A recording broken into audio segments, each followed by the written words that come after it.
somebody who, without any weapon of destruction, is able to get up and face the situation, strength, such people really are brave and strong people. Okay, so therefore, it is for one's well-being and peace, and for the well-being and peace, by changing one's own attitude, internal. So much so that gradually, even if it is turbulent, you will still be able to maintain that. You will still be able to genuinely help others because you yourself is strong and calm and peaceful. If you yourself is mentally disturbed, peace of other people. Just a person who is being washed away in a water, in a very powerful water, how can that person help others who is drowning? Unless you know this, how can you help that others? So similarly, we cannot help others unless we are able to help others, help oneself. So help oneself means that we all want happiness, do not want suffering. And we have every right to take care of ourselves. And in fact, I play with this word. Very mean we separate our ways. Then nobody says, bye, I will take care of it. This is not a Buddhist phrase. This is a phrase that we use based on our common sense. And Buddha was actually saying the same thing. Self is the protector of the self. He's just saying that, bye, take care. Because at the end of the day, unless you take care of yourself, nobody can take care of you. In the true sense of the term. Not necessarily the other people are bad, but because there is a limitation others can do to you unless you help yourself. So if you cultivate this proper frame of the mind, gradually you will reach a state where the external turbulences, problems, and difficulties cannot disturb your mind. How? Because you know the reality. Because you know the reality. Before you did not know the reality, therefore unnecessarily you are suffering. Let me give you an example. Let me give you an example because you're looking at me.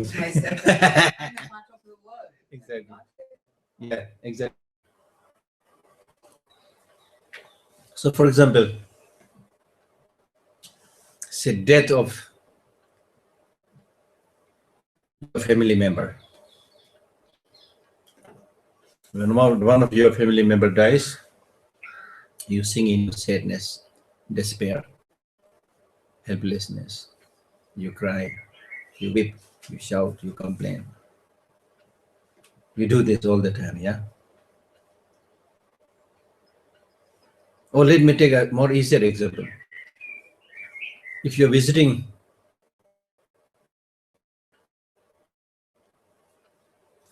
some other family, then the child in that family drops that nice cup on the floor and breaks the cup into pieces. Then you as a guest, visitor,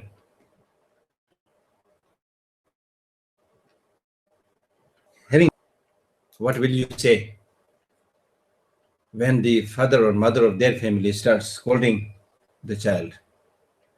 You stupid child, careless child, now you broke this beautiful cup. You as a visiting guest, no, don't scold him. These things happen. don't we say things like that? So we have some understanding. Not deep down, but we have not deep down feeling, no conviction, not much conviction, but have the idea. But in your own family, when your child breaks the cup, do you say that these things happen? The cup is already broken. Even if you want to teach that child, you can teach him gently. These things happen. But in the future, be careful. You will understand. There's no need to get mad. Yeah, so that's what I'm saying. We are good in like telling others, but very bad in practicing by oneself. So similarly, in your own family, if somebody dies, then as I said, you will cry, weep, and feel very sad. But when someone dies in other family, then you say, okay, don't be so sad. These things happen. This is life. See? These things happen. This is life. But when it happens with you, you are not able to tolerate it. Why? Because, as I said, because you do not know the reality. You don't have the conviction about reality. That's why impermanence. Well, how? Let me give you an example how, by understanding the reality, can help solve many of them. Now I know that I'm flying back to India after 2 days. So therefore, I made it sure that my flight is confirmed. And I'm also not feeling sad. Because a long time back, I know that I'm visiting Israel for a short time, in over 2 weeks, and then go back to them. So, and my mind is mentally prepared. So therefore, during this more than 4 weeks, 2 weeks time here, I did not made any attempt to buy a house here. Okay, and make more very, very close friendships. Yes, you meet some friends, but did not make a special attempt to make very close friendship with somebody because I know I'm going. The advantage of knowing that is one, you make preparation for a happy journey. Your flights are confirmed. You check those things. You make sure that there's no excess baggage. And you make sure that these people that I'm visiting Israel, I'm visiting for a short time, and in many cases just for 2 days, maximum 2 days, 3 days during the workshop, then they disappear. Even while I'm in Israel, I'm not going to see them, except few, the organizers or others. So therefore, I will make sure that since I'm going to meet these people for a short time, I will be patient, I will be tolerant, I will at least act nice. And he will do the same thing, you see. So there lies the beauty. The beauty. We develop less grasping, less craving, but try to live harmoniously. There lies the beauty. So similarly, if we have understood the fact that we are on this world as a visitor for a short time, we're not here to. So therefore, the Buddha is saying through all this teaching is make sure that your is confirmed. Meaning that you are going, after you die, you are going somewhere. Are you sure where are you going? He's saying, are you sure? Where are you going? Even in this world, when we go from one country to another country, where we meet similar human beings, The language may be slightly different, but we are going to be the same human beings. Still, we need to make a lot of preparation. But now you're going to the next world, about which you have no idea. But you prepare your journey. So therefore, the Buddha's teaching is saying, prepare your journey. Confirm your flight ticket. Make sure where you're going to stay. What are you going to eat? What are you going to wear? And what things like that, you see. So since we are visiting here for a short time, it is wrong to plan as if you are going there permanently.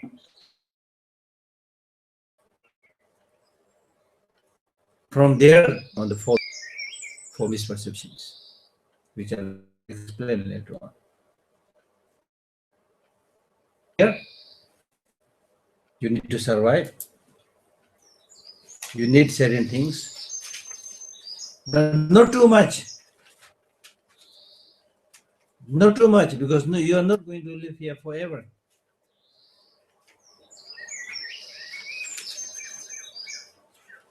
And the people you are meeting here during this visit, in the form of friends, relatives, they are not going to come with you when you die, and you are not going to go with them when they die. The meeting is like a meeting in the marketplace. It's like really meeting in the marketplace. That you meet, you talk, have a nice cup of tea, and then say bye, take care, bye, take care. Like that. Do not develop grasping. Do not develop craving. Just like meeting people during a travel, be nice. When you're living together, be nice. Be it your husband, be it your wife, be it your sons or children, brothers, sisters. When you're living together, be nice. Similar like how we do when we travel to a different place and meet different people, we try to be nice. Your past karma that today you need to live together as husband, wife, family members, and so forth. So therefore, there is a karmic connection. So be nice. So while you live together, be nice. Help each other sincerely. Don't fight. You live so nicely that on the day when you have to go, you go smiling. You go laughing happily, no crying. As somebody with wisdom said, that when we came into this world, people received us by clapping their hands. You see? Therefore, he says, therefore you should live your life in such a way that when you leave this world, you go laughing, and the people who remain behind start weeping and crying. When you came into this world, people were smiling and welcoming you, and you are very helpless, you are suffering, you came crying, as I said. But when you go, you should go in such a way that you go smiling, happy, and people will feel sad, miss you because you're such a good person. You see? That's what this Buddhist teaching is about.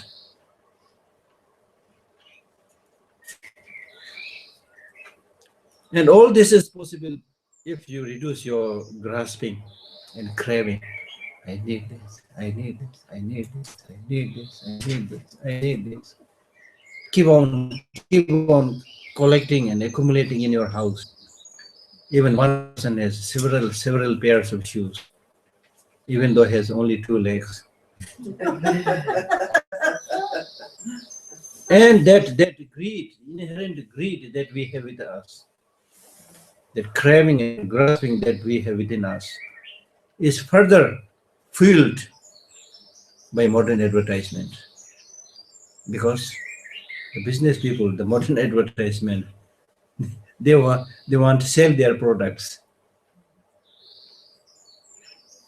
So the advertising companies, they will say that you need several pairs of shoes. You need one when you do jogging. You need one when you go to bathroom. You need one when you do the sporting, for sports shoes. Yeah, I'm not trying to be cynical.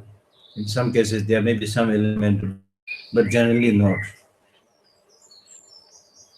For example, one of the advertising company advertises a particular, shampoo or soap or something. Oh, you just buy this one, and your face will completely change.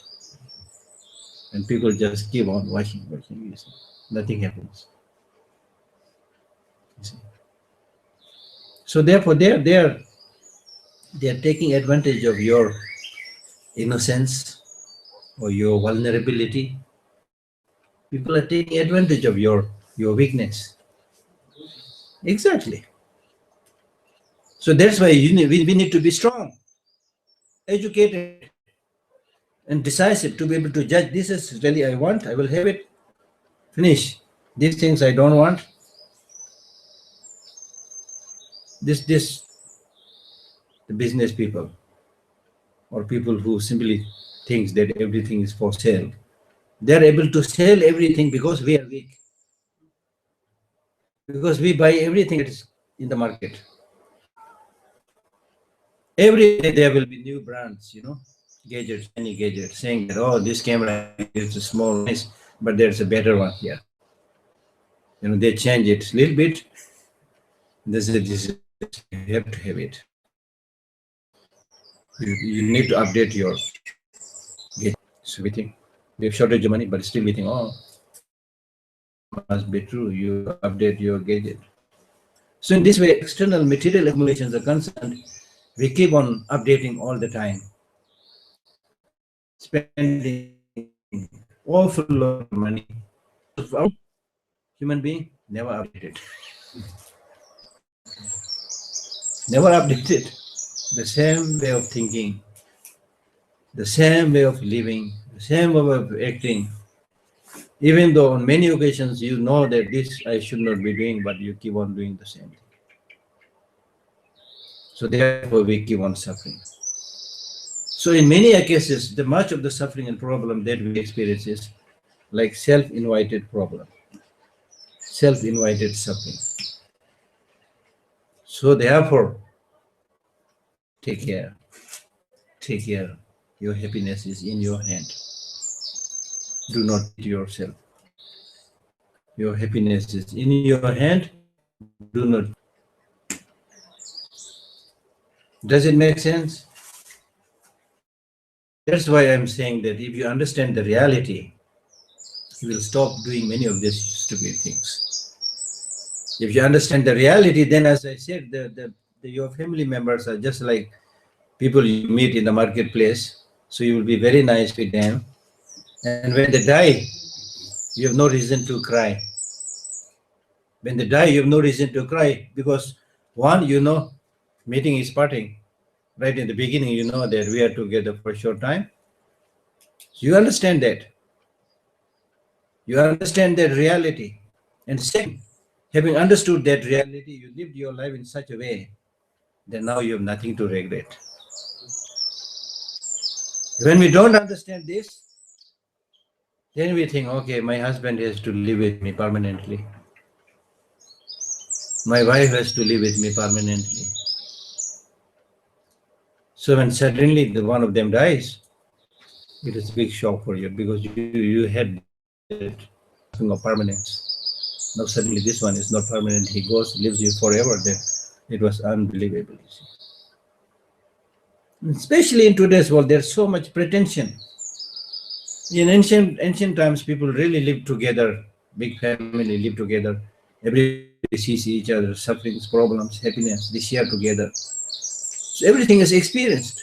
But today, when somebody gets sick, is whisked away into a hospital, and hardly there is a need for you to see. because it has to be, you just have to give money, then you think that person has been taken care of, then even after you hardly see, you see. So everything is now, we are living a way of life where we try to hide ourselves, from the reality. We try to close our eye with the reality and pretend that everything is good. You see, everything is good. And therefore, we use so many, in English, we use so many of these exclamations. Wow, so beautiful. Wow, so good. Wow, so wonderful. I mean, in a way, it's good. I'm not trying to be negative. In a way, it's good, but in a way, you focus so much on the superficial things, and you don't want to even talk about the real issue, the issue of aging, the issue of sickness, the issue of death. Many of this, people say, why should it happened with me?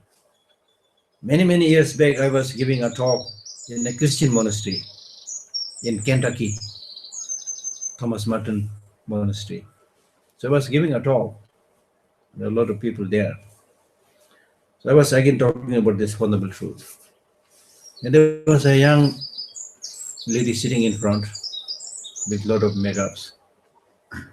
She said, why are you talking so much about this suffering? I have no suffering.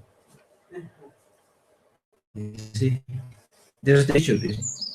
And I said, good luck. I really said, good luck. If you really think you have no problem, no suffering, that's what we want. So if you are that one, then wonderful, amazing. But I said, if you see a crack in the roof, better you be cautious. It might fall, you see. Yeah. You see? So you cannot pretend. You cannot pretend. You have to face the reality. So once you understand the reality properly, then everything is like a dream. Everything is like a dream. If you get a dream of winning, several billions of dollars,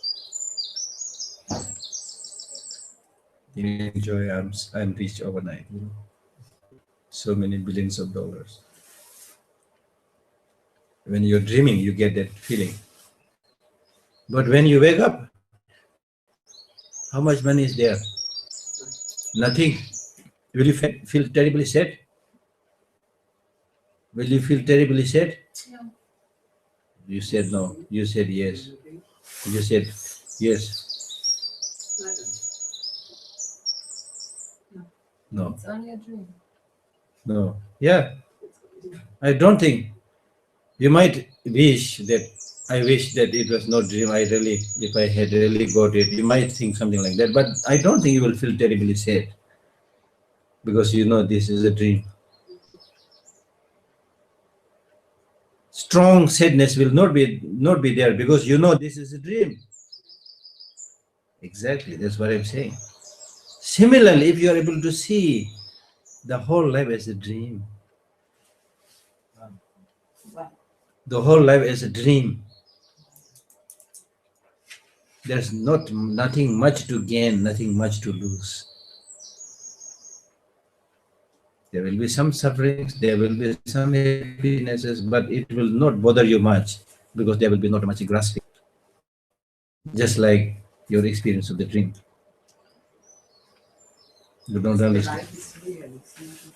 Exactly, you thought they're like that. But the Buddhist teaching, their life is really, in one sense, it's like a dream and illusion in another sense. Okay? In another sense, for example, now if you are a man or woman of, say, 40 years old, so in the past 40 years of your life, you experienced a lot of things, ups and downs in life. Many times you must have cried and felt sad. Many times you might have, enjoyed and happy. 40 years is a long story. But today, look back, about this 40 years of experience. Isn't it like the last night dream? That's what I'm driving at. That's what I'm saying. And your future life will also go like that. You see? So if you are able to see that there's nothing concrete, independently existing, permanently existing phenomena, that everything comes and goes like in a dream by depending on multiplicity of causes and conditions, then that will reduce your craving, attachment, grasping, and other negative emotions like hatred, anger, jealousy, and so forth. Clear? So what is the meaning of it? Yeah? So what is the meaning of life? Meaning of happiness. Life is happiness. You see? So that genuine happiness and satisfaction will come when you don't develop excessive grasping, craving, attachment, but simply enjoy the good things that is at your disposal now. That's at your disposal now. Rather than spending most of our life thinking about the past or about the future, if you live now,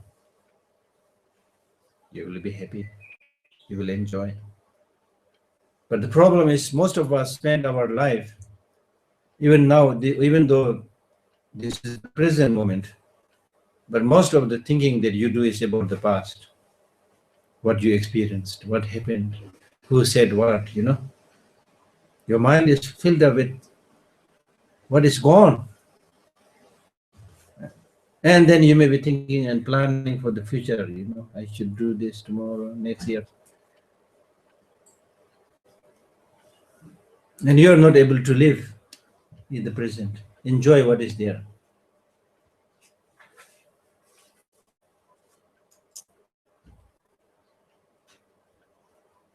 Therefore, to be fully aware, awake, and conscious of your present life leads to that peace, leads to that happiness. And it is by maintaining that pure awareness that you will also be able to see what will really be good for me in the future. Why should I not hang on to what has happened in the past?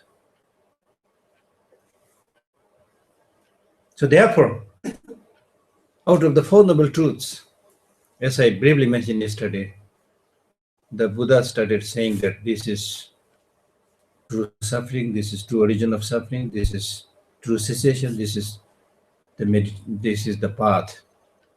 I explained that a little bit yesterday. Then on a second level, he said the suffering must be known, true suffering must be known, true suffering must be known. That's the first thing he said. Because if you do not understand the suffering properly, you will not develop a wish to get out of the suffering. I had given you the example yesterday. If somebody is very, very happy with his present family and house, why he or she think about moving and leaving their family and house? So the house like samsara, so long as you think that samsara is perfect, good, why should you think about getting nirvana or liberation? That will never happen to you.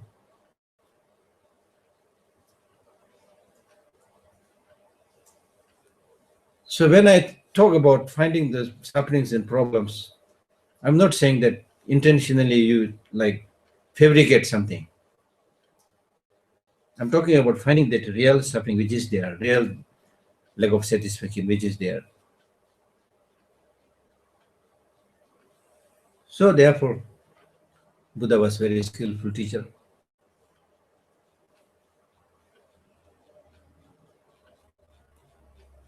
Therefore, the first teaching that he gave us on the truth of the suffering. The truth of the suffering with four characteristics.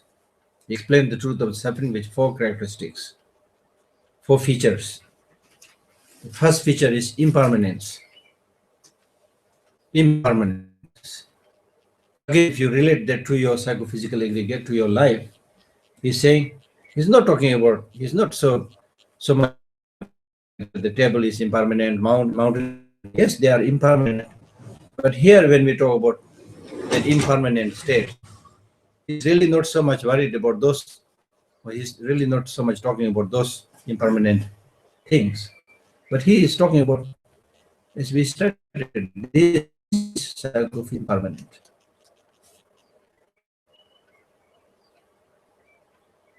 Impermanent means it's dependent on causes and conditions in general. In general, impermanent means anything that is dependent on causes and conditions is called impermanent. And particularly here in this case, with the psychophysical aggregate, it is not only dependent on a cause and condition, but it is dependent on a cause and condition which leads to suffering. So the cause and condition for this psychophysical aggregate is afflictive emotion and contaminated action. See, afflictive emotion and contaminated action, polluted action. Afflictive emotion and contaminated action, negative action. So from there, therefore he's saying impermanence here means that we have a changing life which is changing due to afflictive emotion and contaminated action. That means naturally you will have suffering. So the first feature was impermanence. So you need to understand this very clearly. Your life is changing all the time. And we all know, especially in today, flies, how time flies. It's changing like anything rapidly. You may be making so many plans.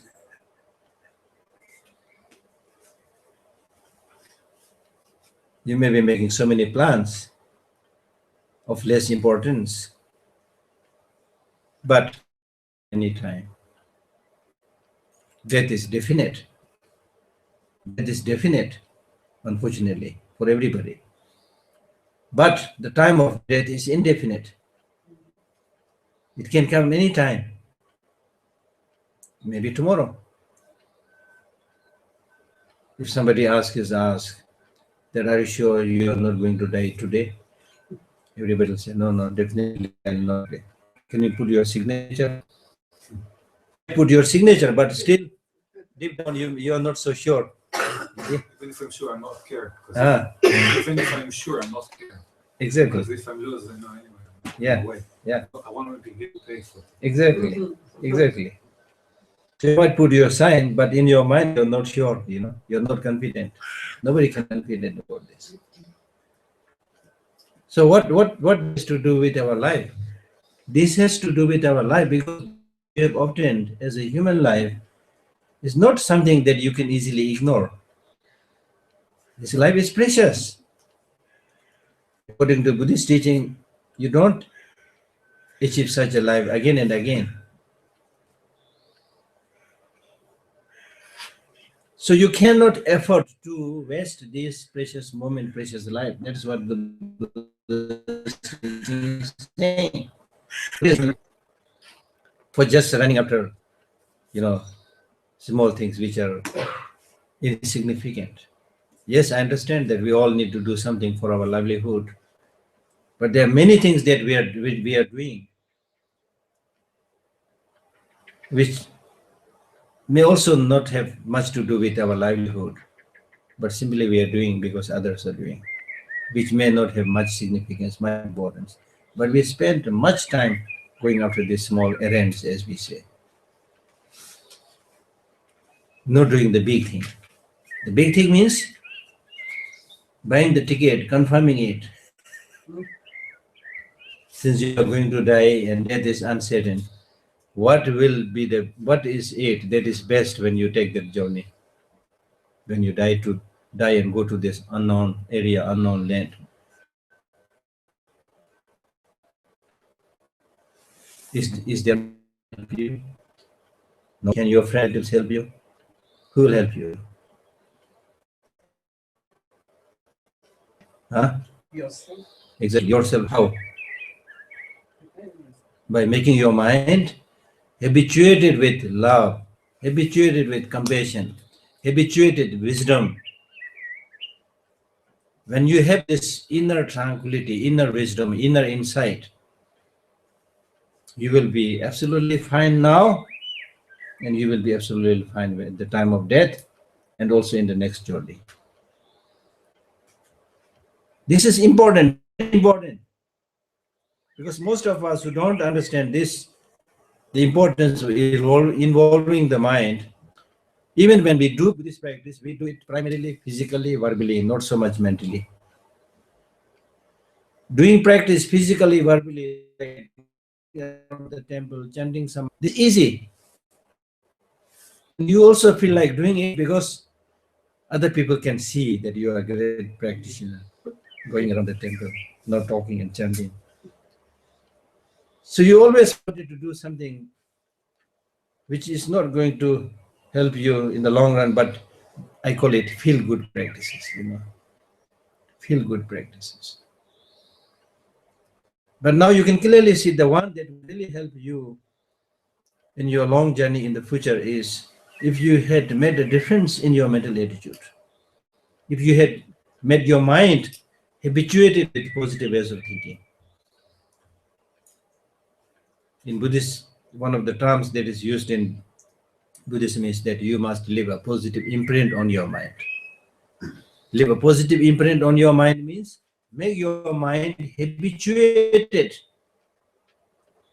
with this positive ways of thinking, like loving kindness, compassion, and wisdom. If your mind is habituated with that, the mind does whatever is, it is habit.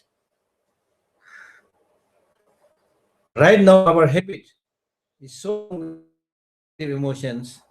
Despite our wanting to become better and good, the die-hard habit does not leave us. We think we are the boss, we are controlling our life, but actually your habit is controlling you. Your habit is controlling you because you are so much deep into the habit. You're so much conditioned.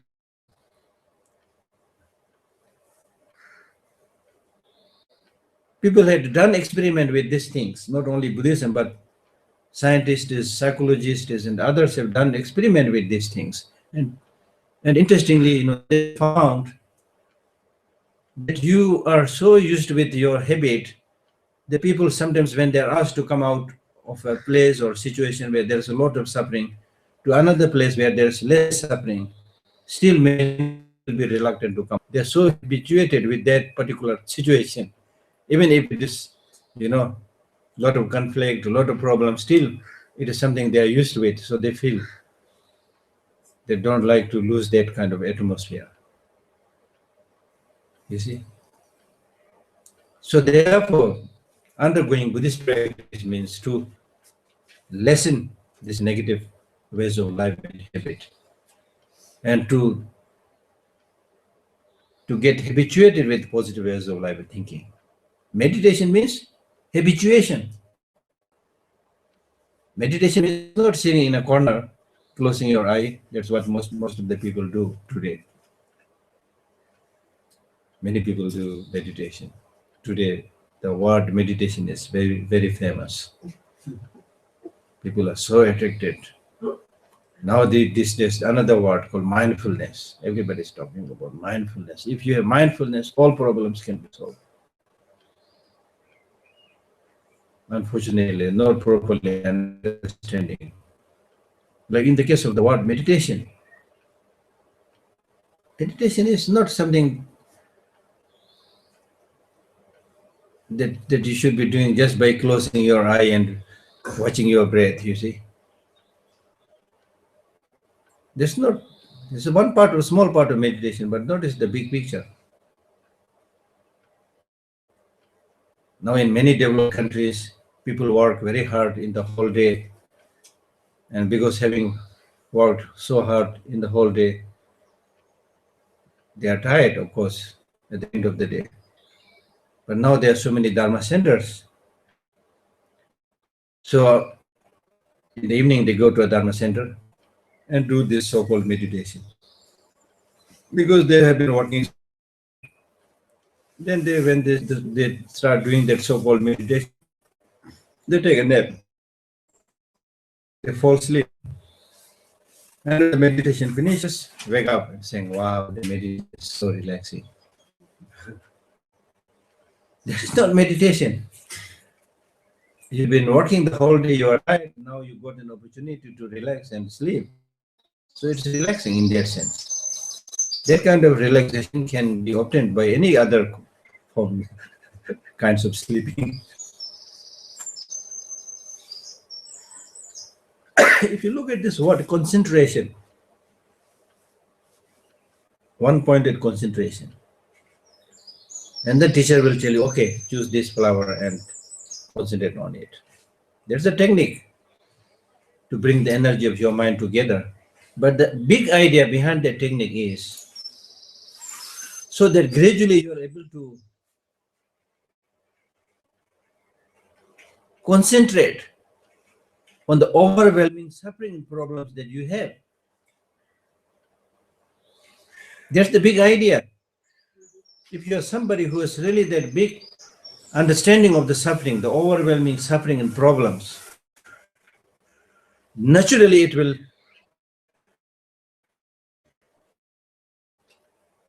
do suffering, this problem. Like for example, if my head is on fire, my head is on fire. When you see that my head is on fire, and if you say, Geshe, your head is on fire, I would immediately, without a second thought, concentrate in solving this problem, in extinguishing that fire. I will not say, okay, let me first finish the Four Noble Truth, then I will put off my fire. I will not say that. Because now you see the urgency of the problem, that it must be addressed. So concentration means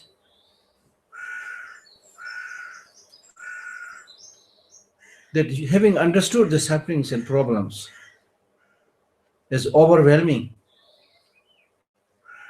Naturally, if you see that, concentration will come automatically. But right now, that concentration will never come in our case, because we have not seen the sufferings and problems. We get some superficial glimpses of the suffering, and when we talk, you think, yes. But deep down, you don't have that. Take the example of a person who is in imprisonment and who is repeatedly tortured. That person's mind will be day and night thinking about how I can come out of this prison. Do we have that mind to come out of samsara today? No, because deep down, you are saying, so far, samsara is not a bad place. It's quite good, okay. You see? So you will never make that preparation and plan to come out of it. So therefore, it is important to get a long-lasting peace. It is important to find out our present limitations, problems, and so forth. And then by that understanding, we will be able to take those steps strongly and fervently to get a long-lasting peace and happiness. So you can clearly see that that possibility to have long-lasting peace and happiness is very much there in your hand. So Buddha was therefore not pessimistic. He was saying that just as you wanted to have long-lasting peace and happiness, you have the capacity. And in fact, he's saying that the fact that you have this wish to have long-lasting peace and happiness as an inborn quality shows that it is possible. This is a very good indicator. This is a very good indicator And this wish to have long-lasting peace and happiness as an inborn quality shows that you can get that highest happiness in the form of Buddhahood or whatever you want to call it.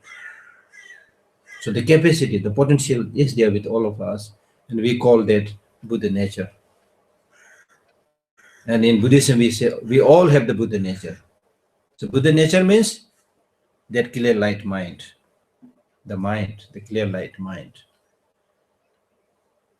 which can be,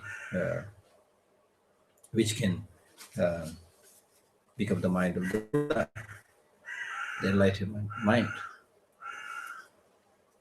So therefore, the other day I said, suffering is the introduction to happiness. Suffering is the introduction to happiness in that sense. So right now the problem is just like small kids, just like small kids. The Buddhas, they call us, they also address us, children.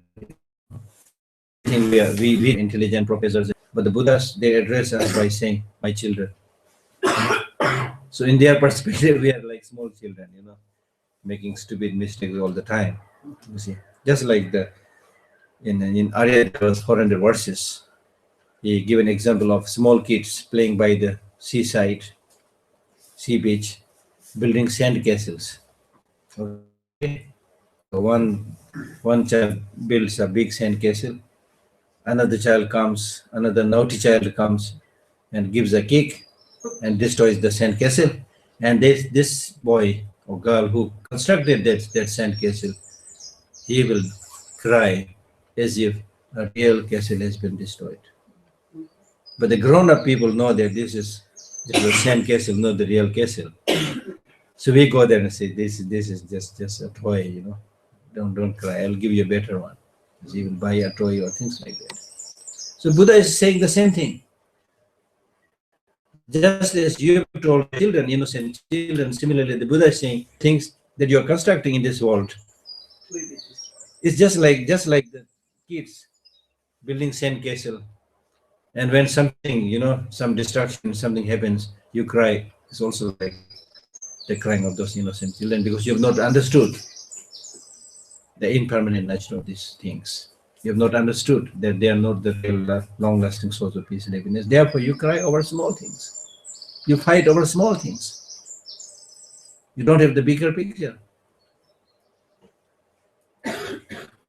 If you have the bigger picture, then nobody would kill each other.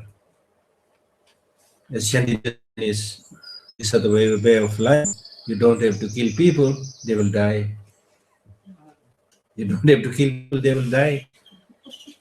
But those of us who don't understand now how much killing is happening in today's world, you see, how much killing is happening in today's world. So therefore, what I'm saying is, all the wrongdoings that we are committing is because of ignorance. So therefore, the Buddha taught about these 4 features of the truth of the suffering: impermanence, suffering, and emptiness or voidness, and selflessness, because we have strong 4 misperceptions. The 4 misperceptions are: what is impermanent? We are seeing that as permanent. Okay? If I ask you, are you going to live forever? Of course, you will say, no, I'm not going to live forever. But in your regular, unquestioning life, you will live and act as if you are going to live forever. There is this grasping of permanence. So therefore, this is a misperception.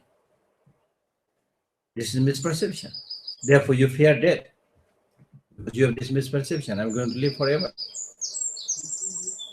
Even if you ask a man of, say, 90 years old, then are you going to die? Of course, he will say, yes, I'm going to die. I'm 90 years old, very old. Are you going to die tonight? Maybe not tonight. That is called grasping of permanence. You see? So that goes. And if you plan to live permanently, of course, you need so many things. You need this, you need that, that. In the ancient times, the kings have built fort. Have you visited the Great China Wall? Have you visited? I visited. I visited long time back. So they built this Great China Wall, like which is really like wall going from one mountain to another, several ranges of mountain. And by constructing that wall, how many thousands of people lost their life. And it's a huge, when you go on the wall, it's like the road, big road.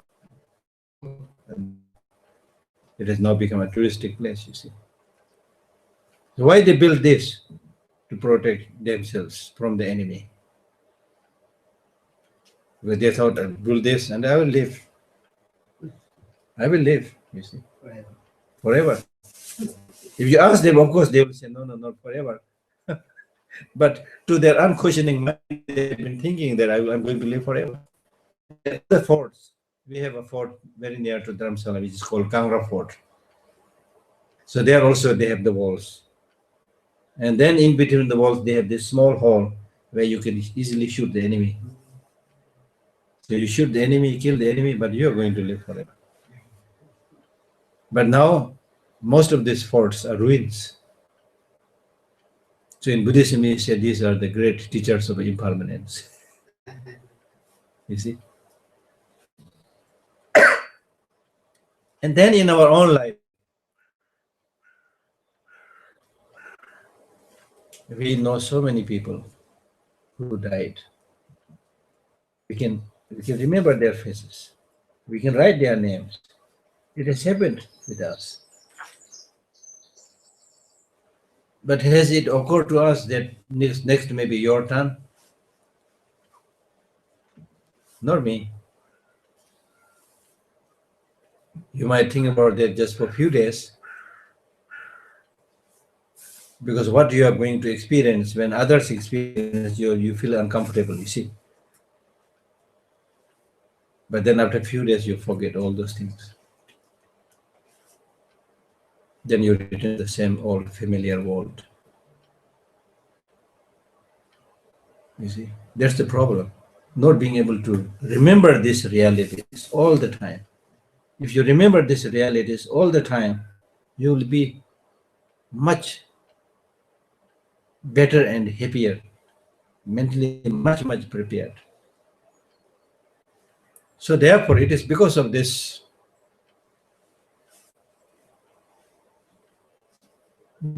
perception towards, and especially to yourself, that you are going to live forever.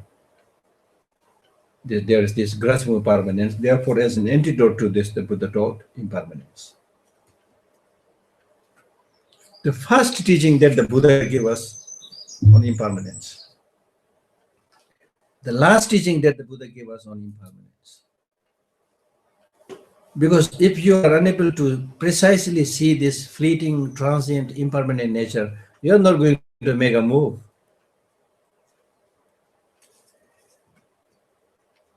If you don't have this understanding that very soon you may have to make that journey, you will never make the preparations. So therefore, this understanding of impermanence is a really key thing. And impermanence does not only mean death and destruction. Impermanence also means the possibility to change. And the change itself, that means to change and become better. To make an effort here, to accumulate the needed positive causes and conditions and get better peace and better happiness. So impermanence does not mean just death and destruction. It's sometimes I call it impermanence means flexibility. You see, there's room for improvement.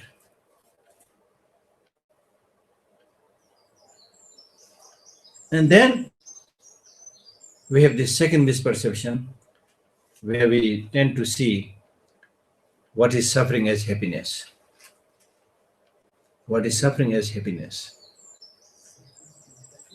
What is suffering, we misperceive that as happiness. You will be shocked to understand, you will be shocked to hear this.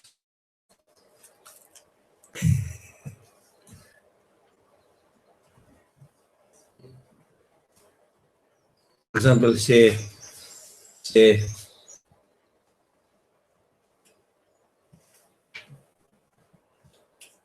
eating very delicious food. Eating a very delicious food. Happiness, yes. But how much you can eat? Because the food is delicious. I have here. Yeah. So if you eat more, then you will experience law of, in economics it is called law of marginal utility. Law of marginal utility. Because if you eat more, then you will start vomiting. That's the meaning. Seeing suffering as happiness. Those ways of life which will gradually lead to bigger suffering, you are seeing that as happiness.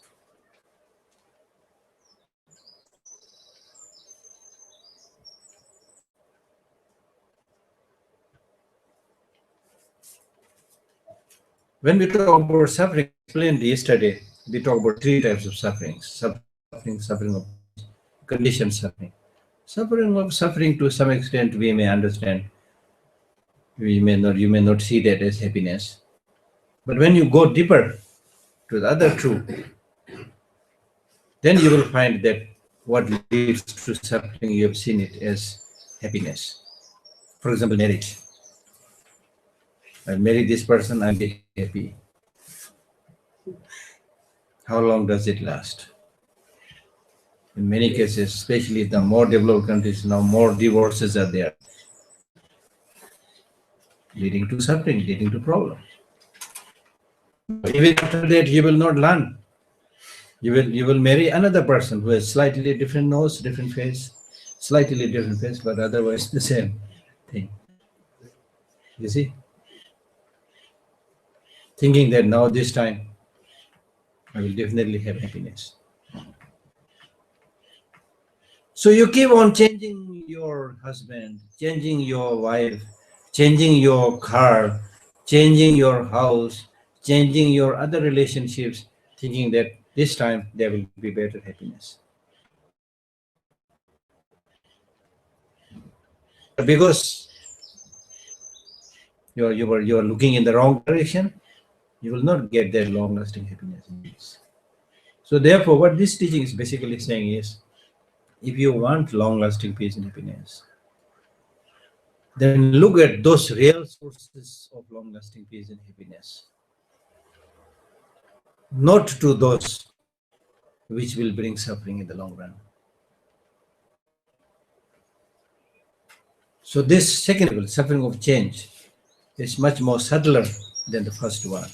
So normally we see that as source of peace and happiness. Now when I say this, I'm not saying that Buddha always spoke about suffering and there's no happiness at all. He's not mad, He's in fact enlightened being. So he was saying that yes, you have happiness. You have also suffering. Human life is like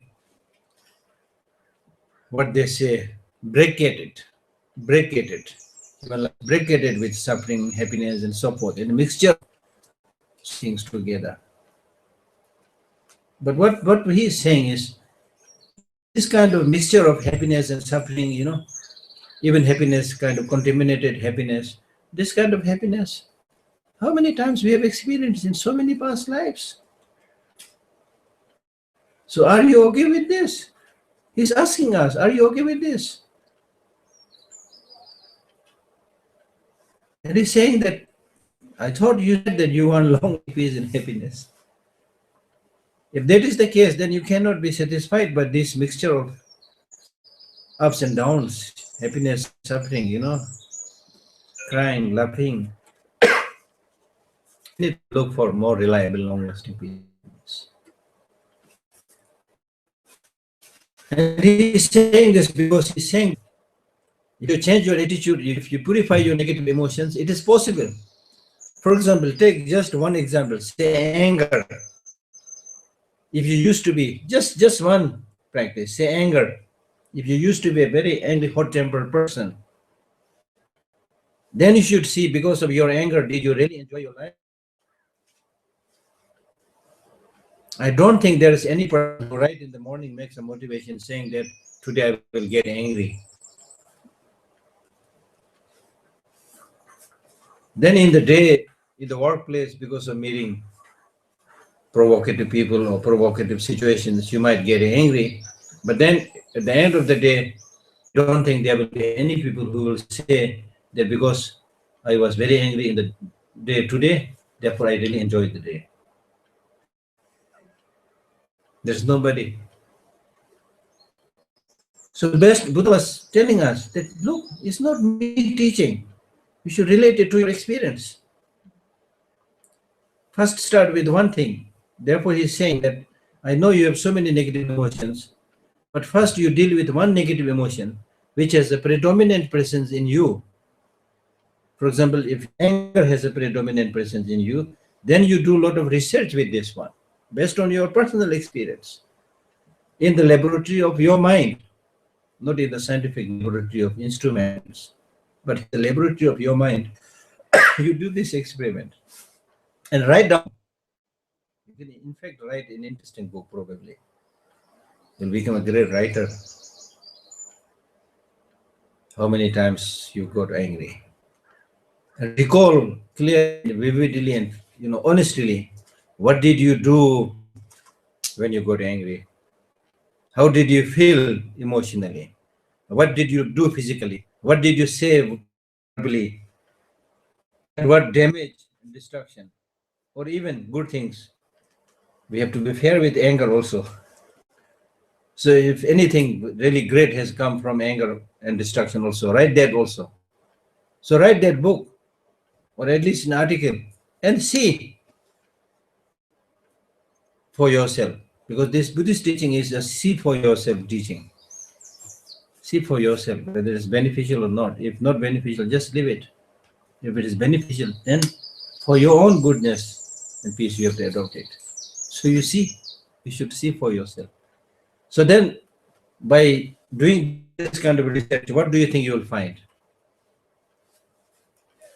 Results? Huh? Results? No, the anger, whether it's destructive or constructive, I'm sure. But you need to write that down.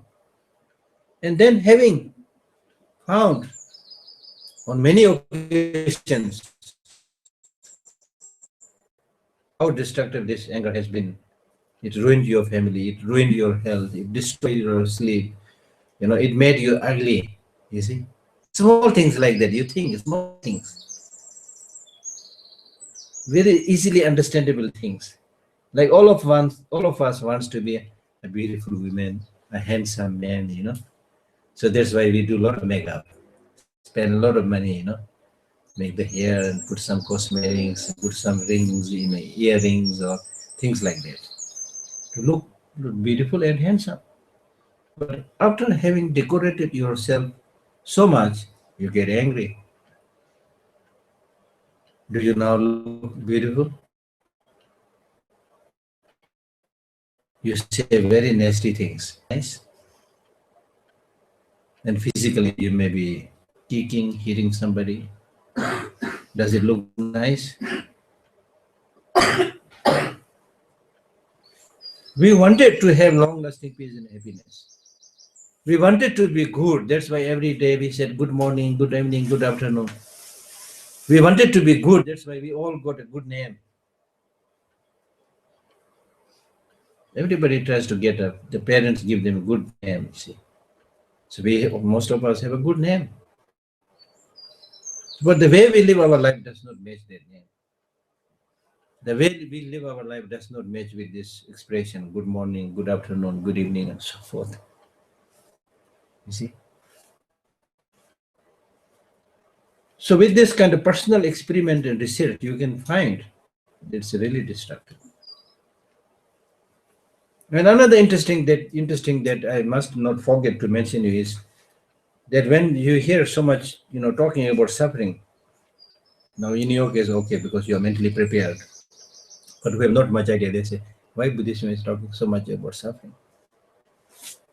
But if you look at the modern psychologist journals, you read them, most of the articles in those journals are on suffering, not on happiness. It's not just Buddha. Because if you want to give more happiness, more peace, you need to talk about these problems, these issues.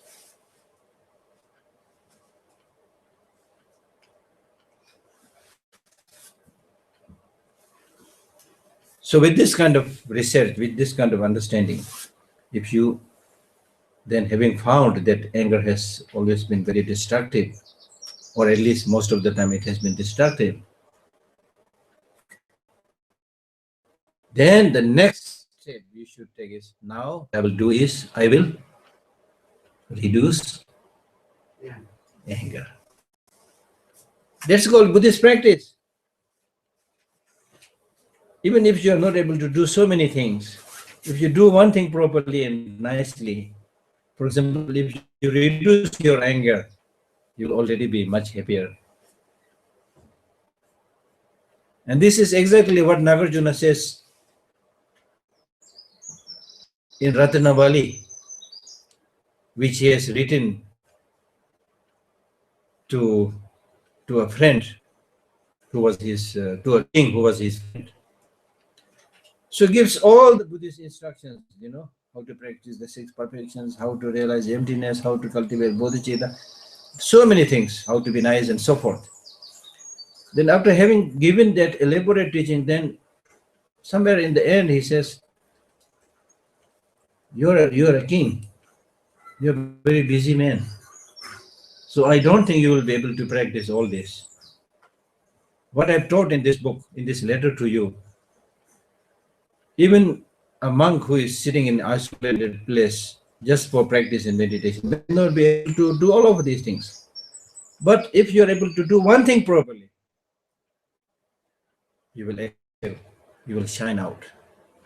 For example, he says, if you do one thing properly, for example, you are a king and you have the capacity to give, to practice generosity, giving the gift, distributing wealth to people who are in need. Even if you're able to do this one practice of generosity, giving properly, you shine out. That's the thing. So not so much talking about all these things, Of course, it is really important. Those of you who are committed to really do this practice step by step, leading to enlightenment, or at least moving towards that direction, then it's important to have a holistic picture and do the systematic practice.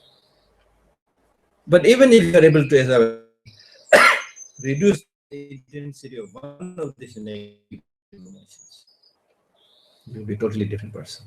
Because all these negative emotions are interlinked, you see, one helping each other. From attachment comes anger, from anger comes other afflictive emotions. So if you are able to deal with one, the next time you will be much better in dealing with many other negative emotions. So what I'm saying is you need to pick up a habit of at least dealing with some of these real problems that you have within you. That is called real practice. Somebody the other day asked me, during one of the workshops, asked me, there's so many practices to do, How can we do all of these practices? Then I answered her by saying that if you're thirsty, you need to drink water, for sure. You need to drink water, for sure. But do you need to drink the whole ocean? So that's it. That's the problem. We don't do even one practice properly. That's why we don't achieve any success anywhere. If you do few of these practices properly, that more easily for many other practices. And you will be able to understand how all these things are interlinked. Therefore, many of the teachings, they say that If you just understand emptiness, you will achieve liberation. And all other practices are for this practice. So they are interlinked. They are interlinked in the sense, because when we talk about the Buddha's teaching, we are talking about the law of nature. Living a life in harmony with the law of nature. Once you understand the law of nature, you see, you have a holistic picture. When you have a holistic picture, you need to know, you will know how to lead a harmonious life with everything in all levels. That means living in harmony with nature. That means living in harmony with other people. That means living in harmony with yourself.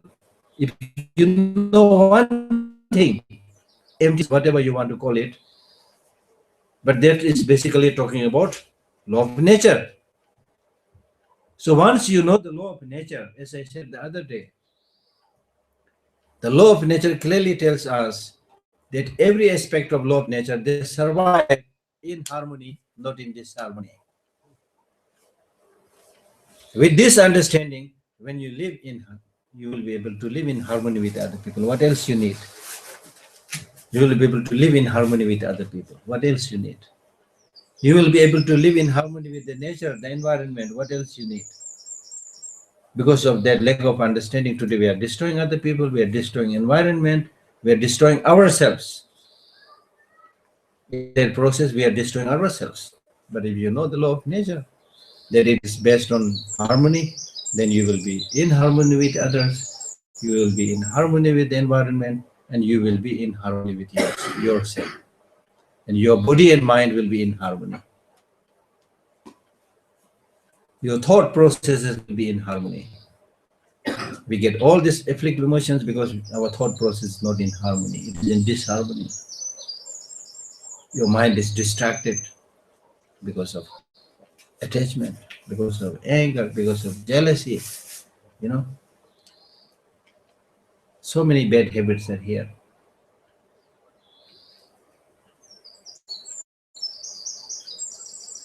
Or if you think about compassion, the Buddha says, if you have one practice in the palm of your hand, you have all the practices in the palm of your hand. And what is that practice? Compassion. And what is compassion? Compassion means how nice if all sentient beings are without suffering. If you genuinely think how nice if all sentient beings are without suffering, and if you are somebody who is genuinely practicing how nice if all sentient beings are without suffering, can you kill? No. Can you engage in corruption? No. Can you exploit? No. Can you rape? No. Can you? That's what the Buddha means. If you have one practice in the palm of your hand, you have all the practices. So that's what I'm saying. That this positive practices, even if you do one positive practice properly, normally you will be doing that with a holistic picture. And once you have the holistic picture, you will see how all these positive practices are linked to each other, supporting towards each other. Yeah. Talking about negative emotions, I wonder, how do you deal with depression? Of course, we'll have time to discuss this later on. But depression, now don't think that all solutions are just in Buddhism. That's also wrong, because it may have to do with your physical state also. It may have to do with your environment also. It may have to do with the food you eat also. It may have to do with the changing climate also. Yeah, changing climate. Many people get depression, say in the winter, and especially about the sunset time. Yes. You see, people get depression, you see. So therefore, those people who have depression, normally they say you go to beautiful garden with a lot of flowers, where there are a lot of green, things to see. You see, for some people, like eating food which will have a little bit of, I don't know how to call it, uh, probably a little bit of, I don't know how to call it. maybe heat or something, you know. So different foods can also have different effect. Okay. And then it's also important. Enjoy your life. Always enjoy the good things that you have at your disposal. Repeatedly think about the good things at your disposal. And then also it will be useful to be in company with good people who are happy and you know. So gradually then your mind will pick up those habits and there will be less depression. But you are depressed and then you don't go and you know associate with good people and just sit alone, switch off the light. Then of course, yeah.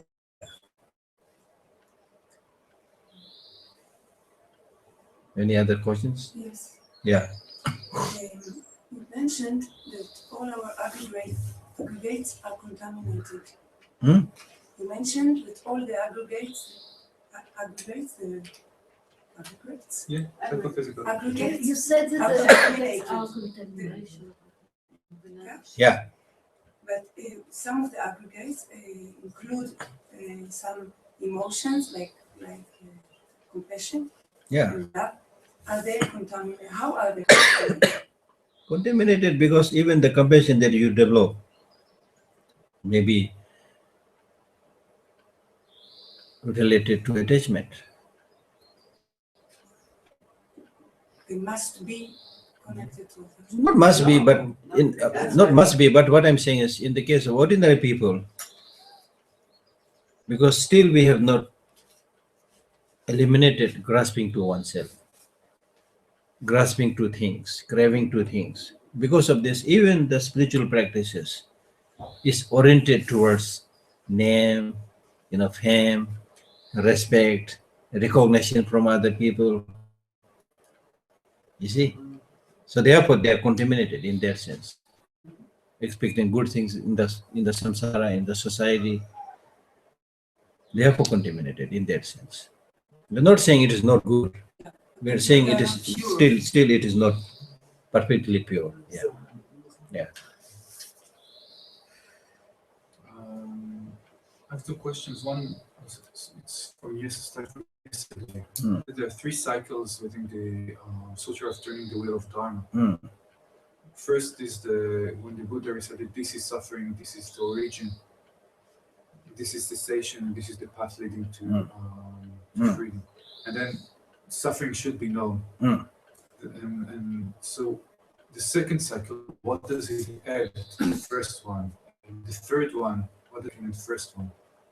See, what is the meaning in the first one, what it gives, what the realization arises from the first cycle, this is suffering, this the realization should arise from the second one, that suffering should be known. Because she was first saying that this is suffering. Okay. They said it's not this is suffering. Through proper contemplation, understand personally, suffering should be known in that sense. And then third level, he said, even though suffering is to be known, there's nothing to know, nothing to know. Even though suffering is to be known, but there's nothing to know. Even though suffering is to be known, but when you get completely, there's nothing to know because you've already removed suffering. There's one interpretation. Another interpretation is that even though suffering is to be known, but don't think that there's a suffering which exists independently. So even though suffering is to be known, but there's no suffering to be known which is existing independently. Okay. Break.